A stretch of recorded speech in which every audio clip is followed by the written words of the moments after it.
Mapagpalang araw na naman sa ating lahat. Ang unit pala natin ay Mitsubishi Expander 2019 model. At siya nga pala guys, bago natin umpisahan, paki-follow na lang yung aking Facebook page at paki-subscribe na din yung aking YouTube channel. Maraming salamat.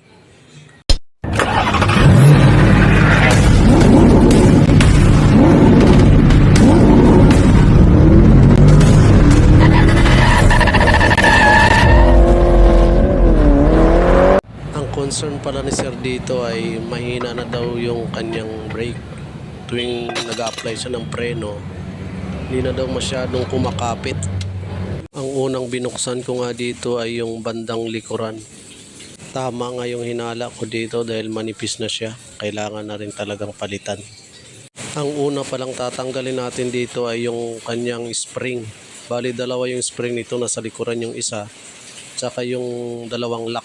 Ito pa yung isa, para matanggal natin ng buo yung kanyang brake shoe.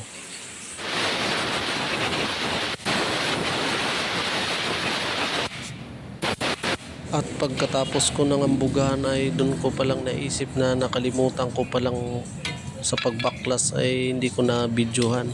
Pasensya na mga guys. At ito na nga yung mga gamit na nag-hold doon mismo sa brake shoe. Yung lock, saka yung spring, tsaka yung adjuster. Ready to install na tayo. Ito nga pala yung nabili ni sir na bagong brake shoe. Yan, bagong bago pa talaga.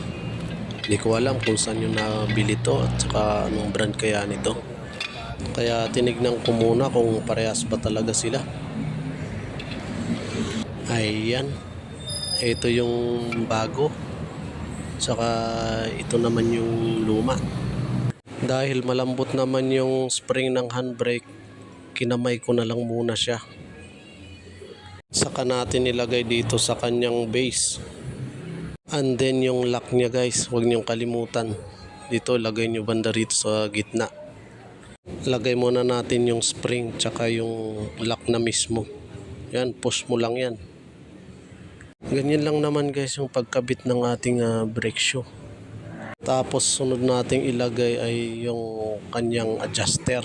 Diyan mismo sa taas. At yung sumunod na nga nating ilagay ay yung kanyang lowering spring. Yan, dito nakalagay sa ilalim yan guys. Sunod na rin natin yung uppering spring na isa. Bali dalawa kasi ito rito sa taas, kaya inuna ko muna yung bandang likuran. Sumunod ay yung kanyang brake shoe.